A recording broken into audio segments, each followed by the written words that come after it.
Hello friends, welcome to Bright Words Academy. So friends, आज के video में हम लोग विलियम शेक्सपियर का सोनेट 29 को डिस्कस करेंगे, इंपॉर्टेंट फैक्ट्स देखेंगे एंड फिर हम लाइन बाय लाइन पोएम को बहुत अच्छे से डिटेल में समझेंगे। ओके, सोनेट है ये हमारे एलटी के एग्जाम्स में है। आज हम लोग सोनेट 29 को बहुत अच्छे से डिटेल से समझेंगे। सो फ्रेंड्स, अगर आपको अच्छा लगे, आपके लिए हेल्पफुल हो तो चैनल को लाइक, सब्सक्राइब एंड शेयर जरूर कर दीजिए। न्यू व्यूवर्स है तो चैनल को जरूर सब्सक्राइब करिए और वीडियोस को भी शेयर कर दिया करिए। ओके, तो चलिए चलते हैं अपनी क्लास की ओर। ओके, सोनेट 29 फुल टाइटल क्या है सोनेट 29 का? When in disgrace with fortune and men's eyes. जो लाइन है ये इस सोनेट की आपकी ये ओपनिंग लाइंस भी हो गई इसकी आपकी। ओके, सोनेट में जो ओपनिंग लाइन होती है, फर्स्ट लाइंस होती है, वहीं सोनेट का टाइटल भी हो जाता है। तो इसका सोनेट की यही आपकी ओपनिंग लाइंस है, यही इसका आपका फुल टाइटल हो गया सोनेट 29 का। ओके, ऑथर पता है William Shakespeare, publish 1609 in Shakespeare sonnet. Shakespeare के जो सब सोनेट सारे सोनेट साथ में आए हैं 1609 में, ये भी आया है आपका सोनेट 29 उसी में। फॉर्म क्या है पता है? सोनेट है 14 लाइन्स, आइम्बिक पेंटामीटर में है। राइमिंग स्कीम क्या है? Rhyming scheme A B C D E F G G. Okay, तो कुछ और की फैक्ट्स है उनको भी देख लें। थीम क्या है? थीम है आपकी the poem explores personal despair, envy and self worth but ultimately ends with hope and joy through love. जो पोएम है वो बताती है निराशा है उनकी, जो पर्सनल जेलसी कह ले, ईर्ष्या हो गई, उनका सेल्फ वर्थ है, ये जो है स्टार्टिंग में ही दिखाता है जब इस पोएट के ऐसे ही मेलंकली भरे मूड से होती है उनकी। But ultimately ends with hope and joy through love. But जो एंड होता है पोएम का में लास्ट में, वो जो शेक्सपियर है वो बहुत होपफुल एंड जॉयफुल हो जाते हैं, जॉयस हो जाते हैं थ्रू लव। जो लव के थ्रू, जो लव वन है, बिलवेड है, उनको याद करके वो काफ़ी होपफुल हो जाते हैं at the end of the poem. ठीक है, ये आपका हो गया थीम, यही इसकी थीम है। स्ट्रक्चर क्या है पता है? 3 quatrains, 1 rhyming couplet, follows the Shakespearean sonnet form। Shakespeare sonnet form है, 3 क्वार्टेंस एंड 1 राइमिंग कपलेट हो गया। टोन इसकी अभी हमने बताई, starts with a melancholy and self pitying tone. Melancholy भरा होता है मूड इनका एंड सेल्फ पिटिंग, अपने पर ही ऊपर ही उनको बहुत पिटी होती है, पिटी भरा टोन रहता है उनका। Okay, shift to hopeful and joyous tone in the final lines due to the thought of a loved one को याद करके वो काफ़ी होपफुल एंड जॉयस हो जाते हैं इन the final lines. Okay, and उनकी मीन्स हैप्पीनेस एंड होपफुल से एंड करते हैं इस सोनेट का। ओके, तो ये इसका टोन हो गया। ओके, तो ये कुछ इंपॉर्टेंट पॉइंट्स हैं, इनको आपको ध्यान रखना होगा अबाउट द सोनेट। चलिए अब अपनी सोनेट पे आते हैं। सोनेट 29 जो हमारा विलियम शेक्सपियर का है, चलिए बहुत अच्छे से समझेंगे और बहुत अच्छे से आपको समझ में आ जाएगा। चलिए देखते हैं। Okay, when in disgrace with fortune and men's eyes. इसमें जो अभी उन्होंने बताया शेक्सपियर बहुत ही मेलनकली भरे हैं, दुखी हैं। वो कह रहे हैं जब मैं डिसग्रेस फील करता हूँ, फॉर्चून एंड मेंस आइज, जब लोगों की नज़रों में किस्मत की वजह से मैं डिसग्रेस फील करता हूँ, वो खुद को बहुत बदनसीब मानते हैं और समाज में उनकी कोई इज्जत नहीं रही, वो ऐसा फील करते हैं। कहते हैं जब मैं किस्मत और लोगों की नज़रों में बहुत गिरा हुआ महसूस करता हूँ। तो आगे कह रहे हैं आई ऑल एलोन बी वीप माई आउटकास्ट स्टेट। तो इसमें पोइट कह रहे हैं मैं अकेले बैठकर, आई ऑल एलोन, मैं अकेले ही बैठकर, बी वीप क्या हो गया? रोता हूँ। मैं अकेले ही बैठकर रोता हूँ, माई आउटकास्ट स्टेट, अपनी ऐसी स्थिति पर, तिरस्कृत हुई स्थिति। आउटकास्ट क्या हो गया? तिरस्कृत स्थिति पर, कि सब लोग मुझे बहुत नीचा समझ रहे हैं, गिरा दे रहे हैं। वो ऐसा फील कर रहा है कि किस्मत ने भी मुझे गिरा दिया है, कोई इज्जत नहीं है मेरी, सोसाइटी है उसमें भी मुझे गिरा दिया है, नीचा समझते हैं, इज्जत नहीं है। तो आई ऑल एलोन, मैं अकेले ही बैठकर, बी वीप माई आउटकास्ट स्टेट, मैं अकेले बैठकर अपनी तिरस्कृत स्थिति पर रोता हूँ। ओके, खुद को अलग थलग अस्वीकार किया हुआ मानते हैं, अपने हालात पर दुखी होकर अकेले वो रोते हैं। Okay, clear and trouble deep heaven with my bootless cries, and trouble deaf heaven. Okay, और डेफ हेवन क्या हो गया? बहरा स्वर्ग। बहरा स्वर्ग मीन्स क्या है देखिए, and trouble deaf heaven with my bootless cries, जो मेरी बूटलेस क्या हो गई? यूजलेस, जो मेरी समझ लो यूजलेस क्राइज हो गई, जो मेरी चीखें हैं, मेरी परेशानियां हैं, जो रो रहे हैं, रो रहे हैं, वो ऐसा लगता है कि स्वर्ग भी बहरा हो गया है। उनकी व्यर्थ जो चीख है, जो उनकी परेशानियां जो रो रहे हैं, वो उनके लिए बिल्कुल बूटलेस है, मतलब यूजलेस है, कि हेवन भी नहीं सुन रहा है, भगवान भी नहीं सुन रहे हैं, यूजलेस है। वो कहते हैं कि उनकी प्रार्थना या शिकायतें सुनने वाला कोई नहीं है, ना ही ईश्वर। हेवन में उनकी कोई पुकार बेकार है, उनकी पुकार बेकार है, बूटलेस है, बेअसर है, कि वहाँ पे भी कोई सुन नहीं रहा, हेवन में भी कोई नहीं सुन रहा है, उनकी जो चीख पुकार है, परेशानियाँ हैं, वो कोई नहीं समझ रहा है, सुन रहा है। Okay, and look upon myself and curse my fate. Okay, और खुद को देखता हूँ और अपने भाग को कोसता हूँ। And look upon my self, खुद को देखता हूँ, एंड कर्स माई फेट, और अपने ही भाग को मैं कोसता हूँ। ओके, तो ये लाइंस का आपको मीन्स क्लियर हुआ होगा। पोइट्स बहुत दुखी हैं। वो कहते हैं, जब मैं किस्मत और लोगों की नज़रों में गिरा हुआ महसूस करता हूँ, वह खुद को बहुत बदनसीब मानते हैं और समाज में उनकी कोई इज्जत नहीं रही, ऐसा समझ रहे हैं। मैं अकेले बैठकर अपनी कहते हैं, मैं अकेले बैठकर अपनी जो स्थिति है उसमें इस तिरस्कृत स्थिति पर रोता हूँ। वह खुद को बहुत अलग थलग स्वीकार करते हैं, मानते हैं, और हालात पर दुखी होकर अकेले ही रो रहे हैं। तो कहते हैं, ऐसे में लगता है कि उनकी कोई प्रार्थनाएं शिकायतें सुनने वाला कोई नहीं है। ईश्वर के लिए भी उनकी जो चीख पुकार है वो व्यर्थ है, यूजलेस है। स्वर्ग में भी व्यर्थ चीखों से परेशान करता हूँ मैं, ऐसे चीख पुकार करके। एंड खुद को देखता हूँ और मैं अपने भाग को कोसता हूँ। वह अपनी जीवन की स्थिति से इतना दुखी हैं कि खुद को देखकर ही दुर्भाग्य की भावना आती है उनको। ओके, तो ये आपकी 4 लाइन्स क्लियर हो गई। चलिए आगे देखते हैं। Okay, wishing me like to one more rich in hope. Okay, अब वो क्या विश कर रहे हैं, अपने आप को कंपेयर कर रहे हैं कि काश मैं ऐसा होता, काश मैं, जो अब उनके पास नहीं है वो उसके लिए बहुत ही विचलित हो रहे हैं, उसमें परेशान हो रहे हैं। तो वहीं उसी से अपनी बातों को कह रहे हैं, शिकायतों को कर रहे हैं। क्या कर रहे हैं, देखिए, wishing me like to one more rich in hope. काश मैं, एक इंसान की बात करें, कोई काश मैं इस इंसान की तरह होता, इस इंसान जैसा होता जिसकी उम्मीदें मुझसे कहीं ज़्यादा मजबूत हैं। Okay, more rich in hope, जो मुझसे बहुत ज़्यादा रिच है इन होप, आशावादी है। Okay, feature like him, feature means क्या हो गया, मतलब हैंडसम है, मुझसे ज़्यादा हैंडसम है। लाइक हिम, उसकी तरह मैं हैंडसम नहीं हूँ, मतलब अपने आप को हैंडसम कर, मैं काश उसकी तरह हैंडसम होता, रिच होता।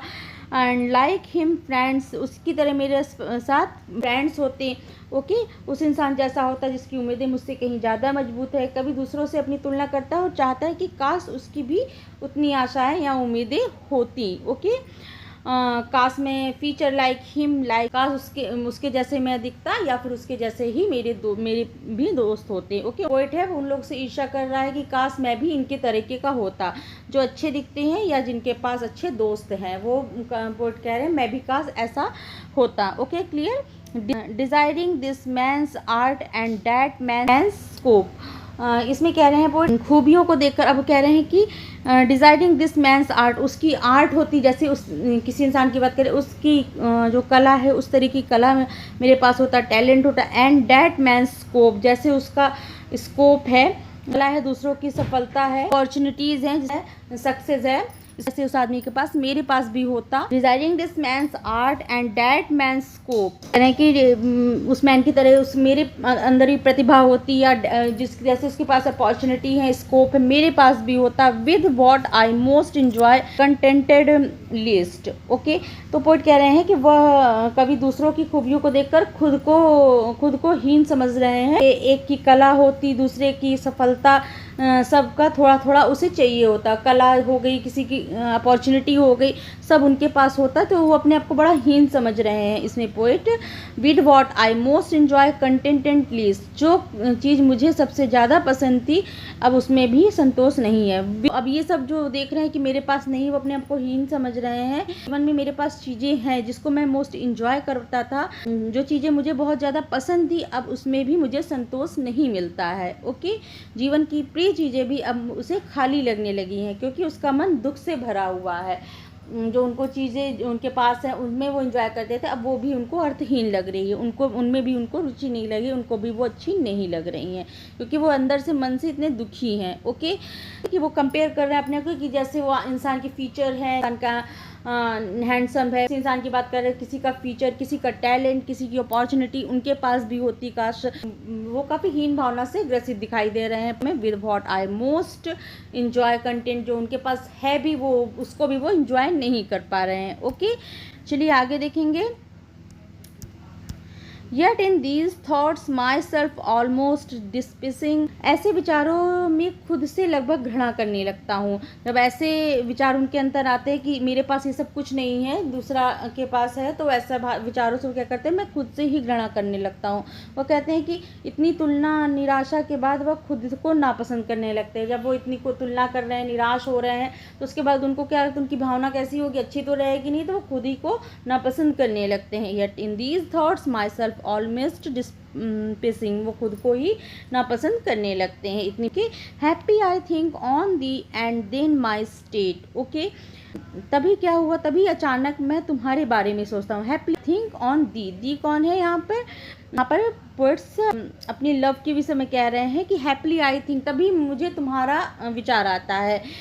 देन माई स्टेट, तब क्या होता है, जब तुम्हारा विचार मुझे आता है, सोचता हूँ मैं तुम्हारे बारे में।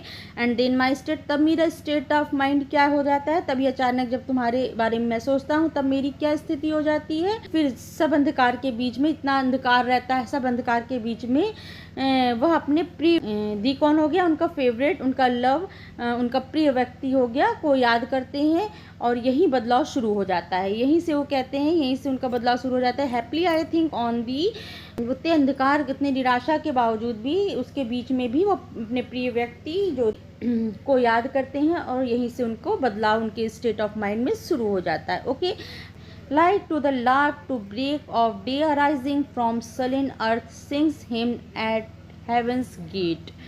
तो इसमें कह रहे हैं like to the lark at break of day arising from sullen earth। Okay, तो इसमें क्या कह रहे हैं पोएट, जैसे सुबह की पहली किरण में एक उदास धरती से उठते हुई एक लार्क चिड़िया स्वर्ग के द्वार पर जाकर गीत गाती है।